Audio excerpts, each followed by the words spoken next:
La enfermedad clínica puede tener varias formas de presentarse.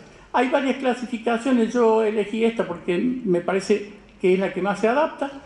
Puede ser leve, la forma de presentación, leve a moderada, y eso se presenta con un recuento de leucocitos menos de 15.000 y con una creatinina normal o valores menores a 1.5 de los valores previos que tenía el paciente si ya lo tenía anteriormente.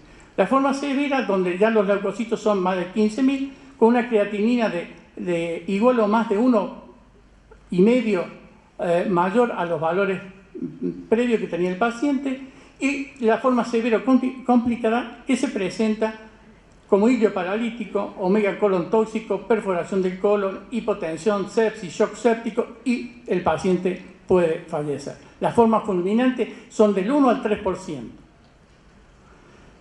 ¿Cuáles son las manifestaciones clínicas que nosotros podemos percibir en un paciente que tiene esta enfermedad? La mayoría de los pacientes son portadores asintomáticos. Pero el signo cardinal, el signo guión, es la diarrea acuosa. Una diarrea que no es sanguinolenta, es una diarrea con varias deposiciones al día, 10 deposiciones al día. Se puede acompañar de fiebre, ¿sí? La fiebre puede estar ausente en pacientes ancianos, donde a lo mejor pueden expresar de otra forma este signo como confusión mental. También la diarrea puede estar ausente. Cuando yo tengo un hilo paralítico, puedo no tener diarrea y tener una colitis pseudomembranosa.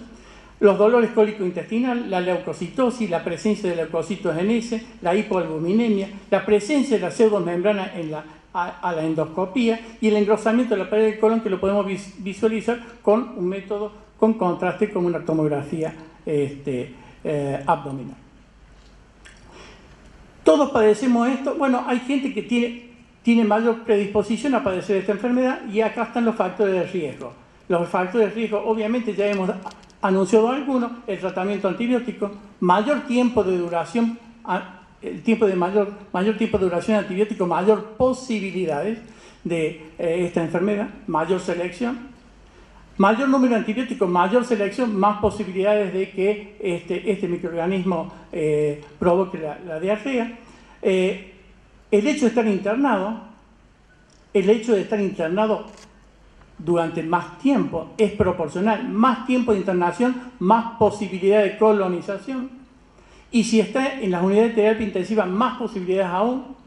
Cuando uno tiene enfermedades crónicas, diabetes, insuficiencia renal, enfermedades subyacentes como cáncer, los pacientes ancianos, ya lo hemos dicho, que son los más susceptibles, mayores de 65 años, cuando ha tenido cirugía gastrointestinal previa, procedimientos gastrointestinales no quirúrgicos, como el hecho de tener una sonda nasogástrica, la colocación de enemas, ¿sí? Y ahora también hemos visto que se asocian a enfermedades inflamatorias intestinales. Y después hay una controversia entre el uso de inhibidores de la secreción gástrica y los antihistamínicos, que algunos autores lo asocian con factores de riesgo y otros lo ponen en duda. Así que eso lo hemos dejado como un signo de interrogante, porque son temas de controversia.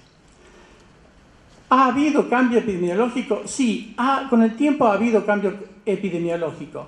Y hemos visto esto: incremento en las tasas de infecciones en pacientes que no son estos que hemos hablado recién de los factores de riesgo. Por ejemplo, en las mujeres en el periodo periparto hemos visto incremento en la tasa de infección en pacientes de la comunidad. Hay un estudio en Filadelfia que han hecho en pacientes de la comunidad donde no habían ingerido, no tenían antecedentes de haber tomado antibióticos, y sin embargo han encontrado colitis pseudomembranosa en un porcentaje del 30% de los pacientes que presentaban diarrea, en pacientes con enfermedad inflamatoria intestinal y en la población pediátrica. Aunque muchos también discuten si en la población pediátrica fundamentalmente están colonizados o tienen infección.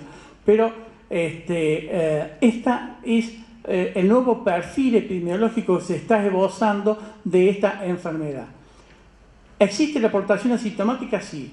Los adultos, 3% de los adultos tienen portación asintomática. Pero fíjese, si un paciente entra a un hospital, en los hospitales de agudo, el 20-30% de los pacientes tiene portación asintomática. Y si va a instituciones de cuidados crónicos, hasta el 50% de los pacientes pueden estar colonizados. ¿Cómo constituimos el diagnóstico de esta enfermedad? Y esto es una mesa de 5 patas. 1, el antecedente epidemiológico. 2, la sospecha clínica. 3, los estudios de la detección de la toxina. 4, es la endoscopia. Y 5, ¿sí?, la histopatología. Esas son las 5 patas que nos hacen al diagnóstico de esta enfermedad. Y ustedes aquí tienen algunos criterios que no debemos soslayar para hacer diagnóstico con certeza, que son S diarreica o megacolon tóxico, técnica de laboratorio positiva para la toxina A o B de Clostridium difficile en heces y o detección de Clostridium difficile productor de toxina en cultivo de heces. Ese es un criterio. El otro es colitis pseudomembranosa observada por la endoscopia gastrointestinal. El tercer criterio es la muestra colónica con característica histopatológica de infección de Clostridium difficile obtenida por endoscopía, colectomía o autopsia. Y también hay que tener en consideración que 2 episodios de enfermedad asociada a Clostridium difficile en el mismo paciente se consideran distintos eventos si ocurren separados de más de 2 meses. Porque yo puedo ingerir el microorganismo, ser portador y irme de alta del hospital y hasta 8 semanas después de haber ingerido el antibiótico por alguna patología que me generó la internación en el hospital, poder después de las 8 semanas empezar a tener los signos de esta enfermedad. Es decir, que después del alta puedo hasta 8 semanas después considerarse una enfermedad asociada al uso de antibióticos y es una enfermedad nosocomial. Y no debe considerarse esta enfermedad en un paciente asintomática con cultivo positivo, ni tampoco con detección de toxinas positivas. Y, por supuesto, hay diarreas dentro del hospital que son asociadas a otras causas que no obedecen a este microorganismo. ¿Cómo hacemos el diagnóstico desde el punto de vista del laboratorio?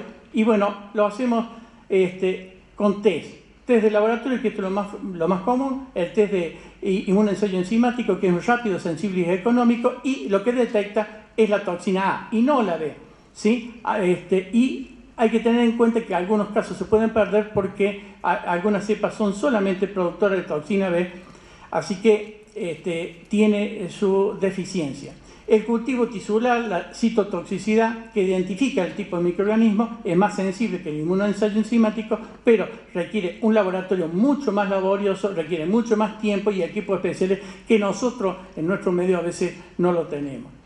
La detección de glutamato de hidrogenasa es un método rápido, sensible y es un buen método para hacer una screening. No es específico y requiere el test de toxina para verificar el diagnóstico. Y esto es lo que nosotros hacemos en nuestro medio. La mayoría de las guías hoy recomiendan hacer este test como screening, la detección de glutamato de hidrogenasa y después confirmarlo con la detección de toxinas por inmunoensayo enzimático. También tenemos la posibilidad de hacer la PCR, que es rápido, sensible, ¿sí? Y tiene la desventaja de ser costosa, necesita equipos especiales y eso también es un problema dependiendo la complejidad de la institución donde uno trabaja. Y el cultivo de ese, diríamos, es el gold estándar, es el test de mayor sensibilidad, es confiable, pero es muy laborioso y es un test que realmente no... La gran desventaja es el tiempo, ¿sí? y el costo. El diagnóstico endoscópico yo no le voy a hablar, esta es una imagen, habla por sí misma. También el diagnóstico por imágenes, donde vemos el engrosamiento de la pared del colon, que ya lo hemos dicho, y por supuesto la histopatología, donde uno puede observar que hay una pseudomembrana que va de 1 milímetro a 1 centímetro, ¿sí?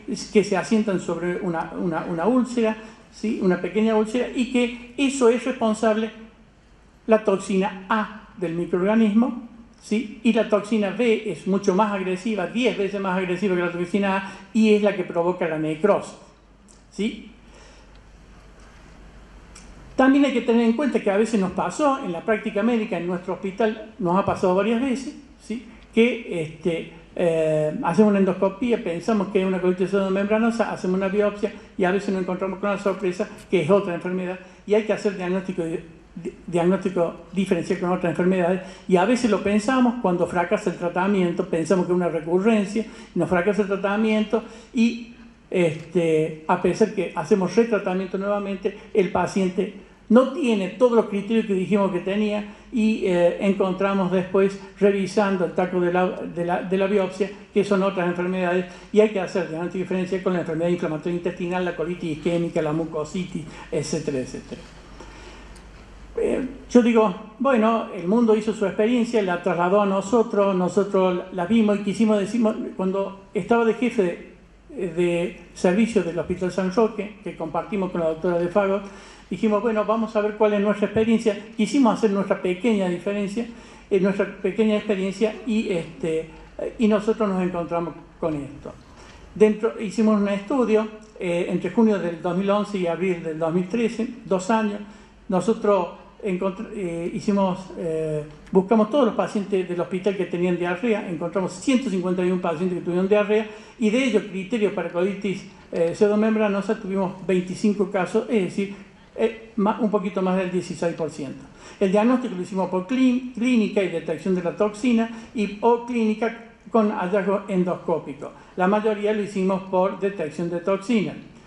Y las manifestaciones clínicas que nosotros encontramos, obviamente, el 100% de los pacientes tenían diarrea y la mayoría de los pacientes tenían fiebre, dolor abdominal, distensión abdominal, moco en heces y solamente un paciente tenía sangre, que no es habitual verla, pero si uno le haría